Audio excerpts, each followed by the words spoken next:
Everyone told Alicia she had a gift for reading people, and from the outside, it looked true. At 29, she could walk into any room and within minutes she knew the story. Who was nervous, who was pretending, who was in love with someone who hadn't noticed yet. She saw the subtext underneath the text, the meaning underneath the words. The problem was, she didn't stop there.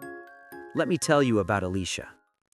The gift had a shadow side nobody talked about, because reading people accurately is one thing, but Alicia didn't just read, she wrote.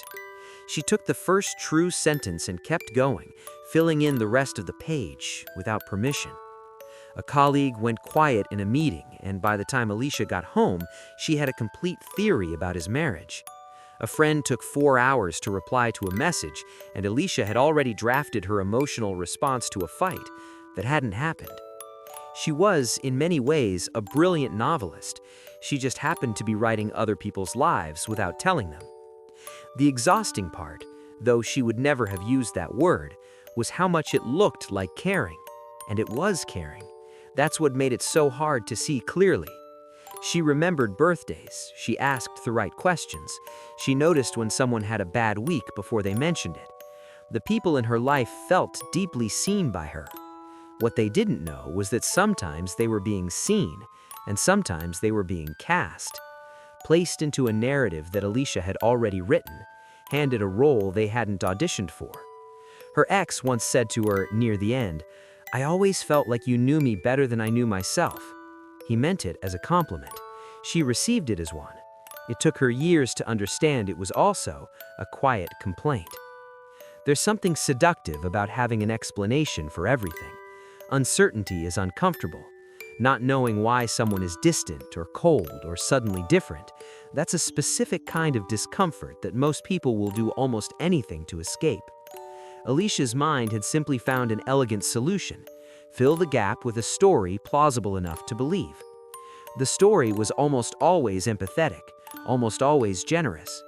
She wasn't building narratives to judge people, she was building them to understand people, to stay one step ahead of pain, to never be caught off guard by someone she loved. She had been doing this since she was young, in a home where reading the room wasn't a party trick, it was something closer to necessary. The skill had simply followed her out of the house. The moment she couldn't ignore arrived on an ordinary Wednesday. A close friend called, voice slightly off, and said she needed to talk. Alicia knew immediately. Or she thought she did. She had been watching this particular situation develop for months, had her response prepared, had already, in some private part of her mind, grieved the version of events she was certain was coming. Her friend told her something else entirely, something Alicia hadn't written. A different kind of pain, a different story, a different need. And Alicia, for the first time she could remember, had nothing ready.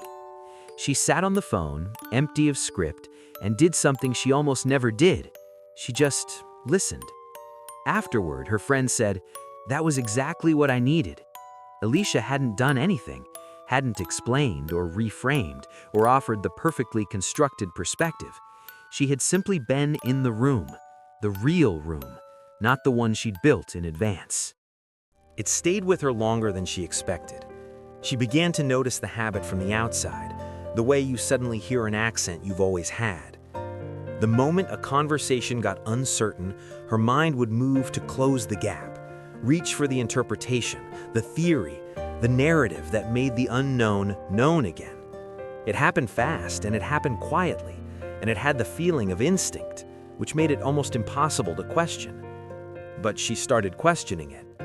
Not by stopping. She couldn't stop, not entirely, and she wasn't sure she wanted to. The perception was real, the empathy was real, but she started holding her own stories more loosely, treating them as first drafts rather than finished manuscripts, leaving space, deliberately, for the version of events she hadn't written. It meant tolerating more uncertainty, more not knowing. It meant asking occasionally instead of concluding.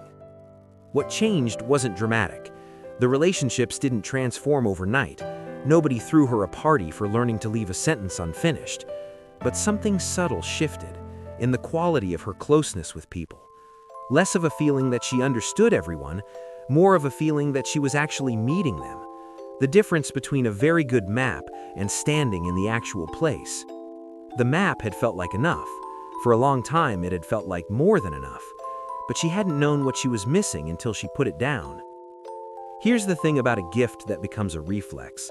It stops being something you use. It becomes something that uses you. And the sharper the gift, the harder it is to see, because the results are good enough often that the cost stays hidden. Hidden in relationships that feel close but have a ceiling. Hidden in conversations where you are always, slightly, the one who knows more. Hidden in the loneliness of being the person who reads the room always, and rarely lets the room read you back. Alicia's gift was real. It remained real. She just learned to hold it, rather than let it hold her. There's a version of this story where she figures it out sooner, but that's not how these things work. You figure it out when you figure it out. When the Wednesday comes and the call is different from the one you wrote, and the silence that follows is more useful than everything you'd prepared. Alicia figured it out. The Wednesday is coming for all of us.